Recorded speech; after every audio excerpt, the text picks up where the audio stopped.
And I was about to spar. Before I was about to spar Tank, he was sparring this big boy. A heavyweight. Heavyweight boy. And Tank hit that nigga. He hit him so hard that he was on the top of the rope just like this. Oh! To speed Gervonta Tank Davis, if he put on the right weight, put the right weight on, and have the lean muscle right, he can look fantastic somewhere in the mid 150s, dare I say close to 160 against Jake Paul. Unseen footage just sent shockwaves through the boxing world. Gervonta Tank Davis reportedly dropped a heavyweight sparring partner with one devastating left hand while training for Jake Paul. The clip shows Tank's trademark power and flawless timing, ending the session on the spot. Fans are calling it proof that Davis's speed and precision can destroy anyone, no matter how big.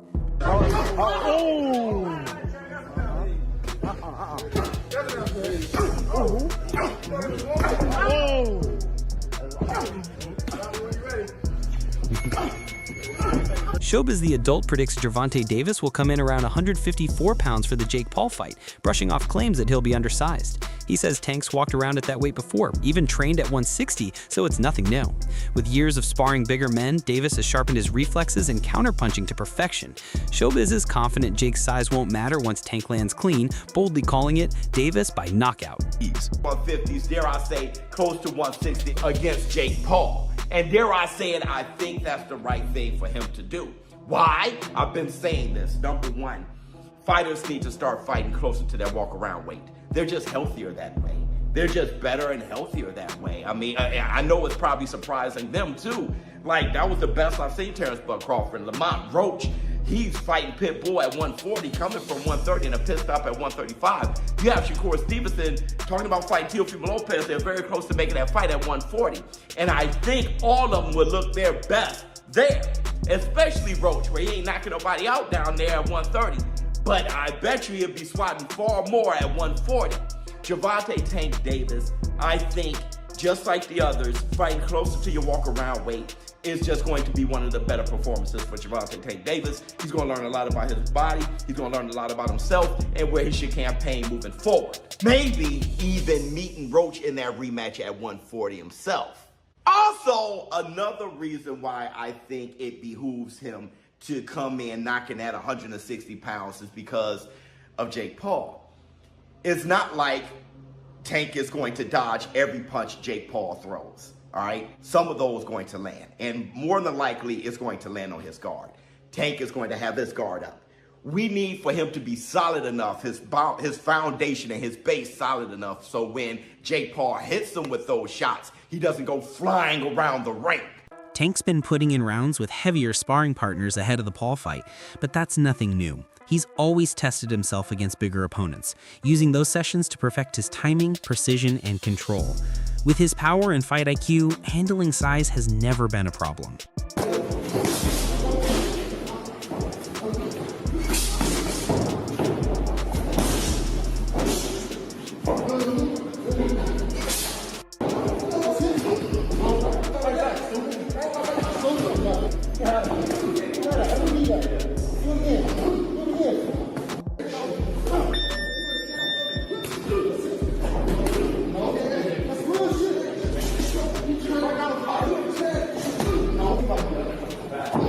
New training footage shows Gervonta Davis in peak form, sharper, leaner, and laser-focused. Every punch he throws blends speed and power with surgical precision. His movement looks effortless, his energy locked in. Observers say Tank's never looked better, calling this version of him ready for war. His rhythm, footwork, and intensity are setting the stage for something massive on fight night.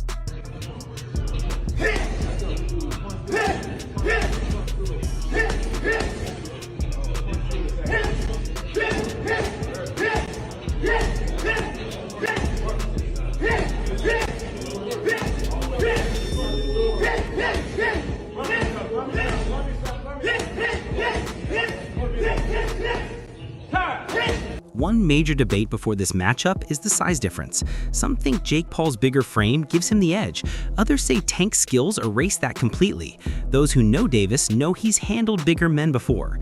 As fans remind everyone, boxing's not about weight. It's about timing, intelligence, and heart. Tank's defense and counterpunching could turn Jake's size against him. For Davis, this isn't about power, it's about proving skill still wins. WBA lightweight champion Gervonta Davis, who's unbeaten in 31 professional contests, takes on the self-proclaimed problem child Jake Paul, one of the most influential and marketable global personalities. Paul and Davis square off in Miami after doubts around the fight being sanctioned in Georgia triggered a change in venue. Neither fighter can weigh more than 195 pounds. The weight is perhaps the most surprising factor. Paul has boxed most of his career around 200 pounds, the cruiserweight limit, but did tip the scales at 227 pounds when he faced off against Iron Mike Tyson last year.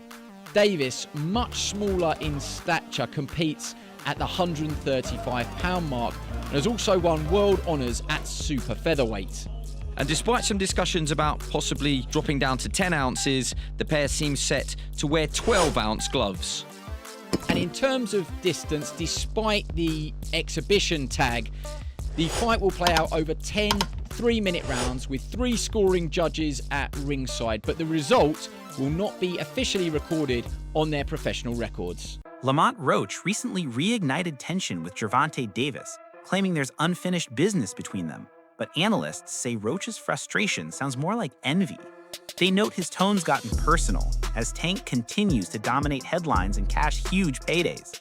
Still, Davis stays quiet, ignoring the noise and letting his work in the gym speak for itself. Off rip, the question is direct. Reportedly, Tank's gonna make $40 million around there to fight Jake Paul.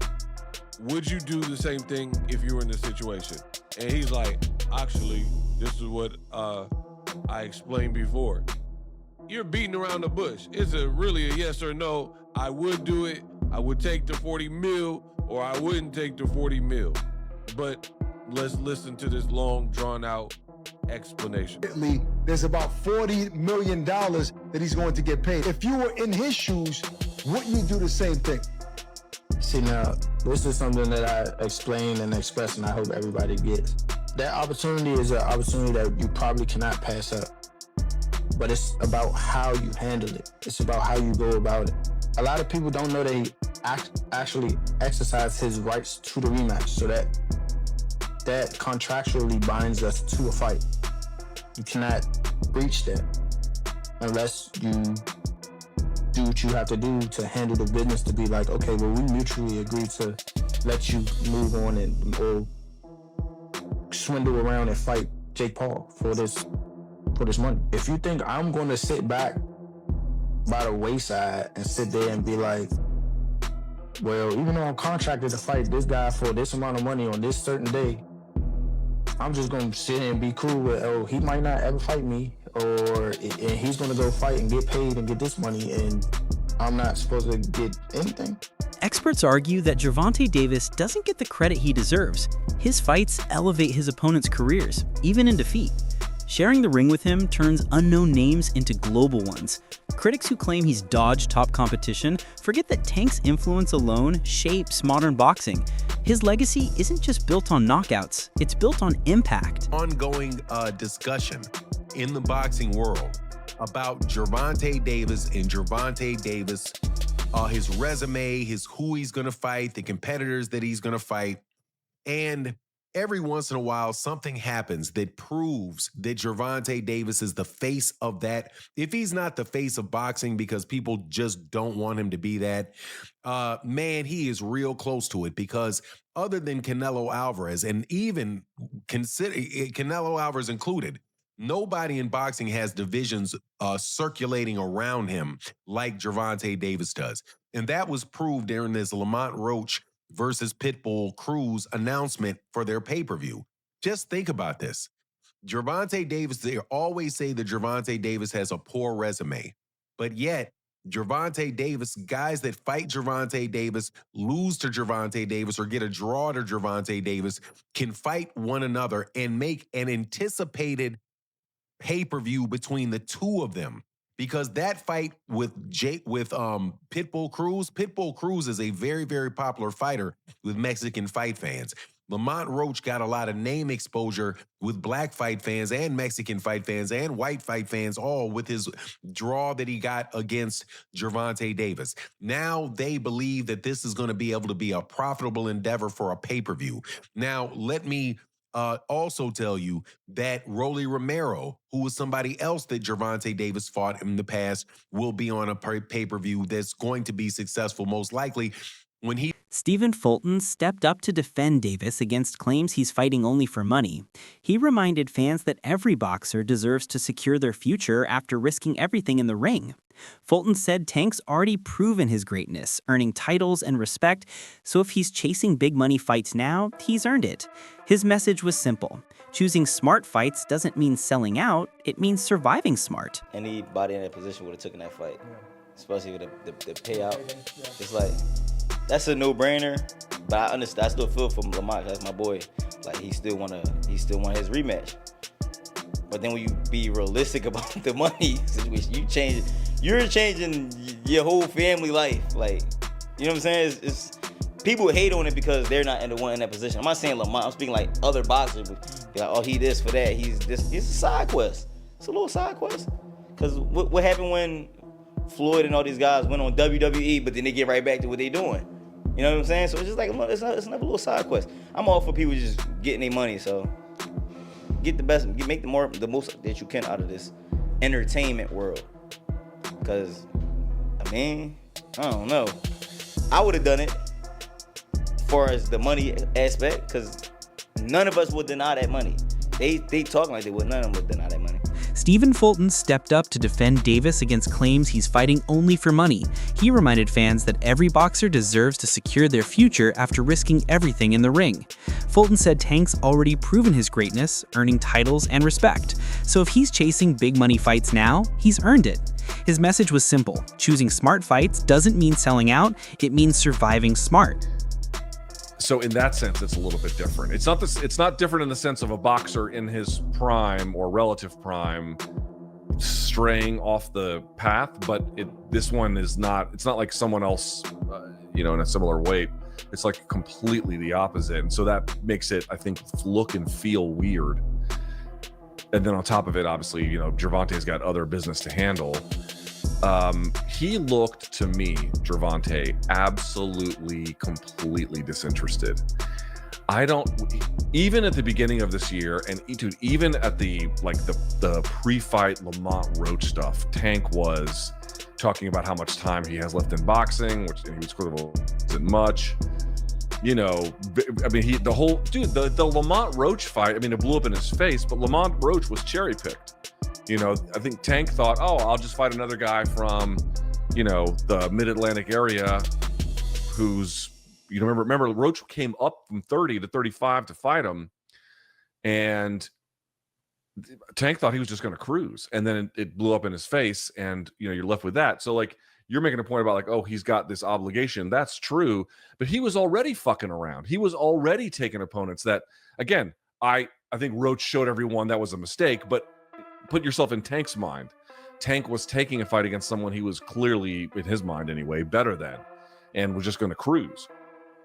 So he was already in that state. Then you marry that with statements like, I don't know how much longer I'm going to be doing this, and blah, blah, blah. And, I'm worried about going to therapy because it'll take away my competitive edge. And while some call this a money grab, others see it as a statement. Gervonta Davis isn't stepping in the ring just for fame. He's proving that real fighters can dominate any platform. Beating Jake Paul would remind the world that skill and discipline still matter more than hype. This is Tank's chance to bring boxing's focus back to authenticity and show that legacy still trumps influence. In this particular, in the press conference, and you can just look at him and tell, no, this dude he's gonna get this money for sure, because there's so much money out there to be had.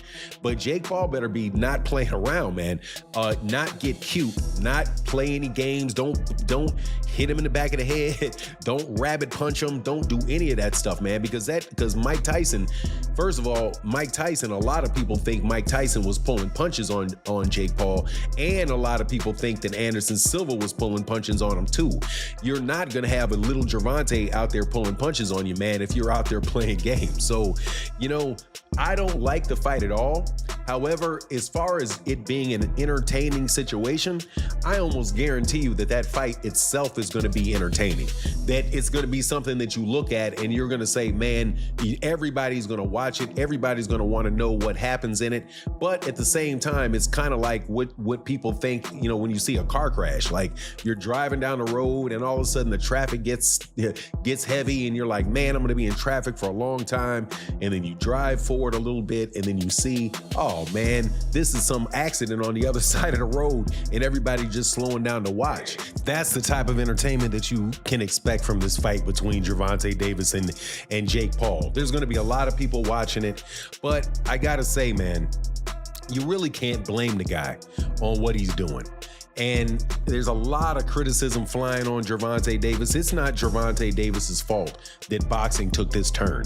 Charleston White didn't hold back either. He slammed Jake Paul's career as entertainment, not sport, saying once Jake meets a real champion like Gervonta Davis, the difference will be crystal clear.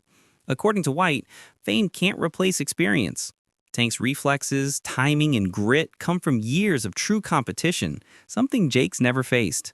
Hardcore fans agree. This fight will show the world the gap between a fighter and a performer. Davis and Jake Paul fight. And what he said was, look, man, do not pick against Jake Paul because he didn't believe that any of the fights that Jake Paul have had to date really have been a real thing. And that the boxing world is looking for that great WHITE hype. And Jake Paul is going to be that guy, even though he really can't do it in a real boxing match. So he was basically reflecting and saying that he, you know, the saying where they say, believe a half of what you hear, half of what you see and none of what you hear. He adjusted it to say, don't believe anything you hear and anything you say, anything that you hear and anything that you see. And honestly, man, when it comes to internet boxing, YouTube boxing and what people say is going on in the media, without a doubt, I think Charleston White is 100% right about that. Don't believe anything you hear. Don't believe anything you see. Wait to see how things play out. And ultimately, everything will come out in the wash.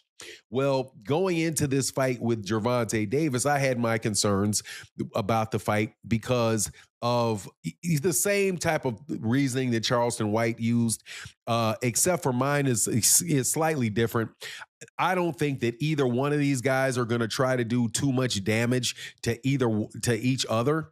Number one, because if it's scripted, which more than likely to an extent it will be, Gervonta Davis is not going to put himself in a situation where Jake Paul is going to actually be able to hurt him. That reality will be undeniable. That's it for today's video. Stay tuned until next time.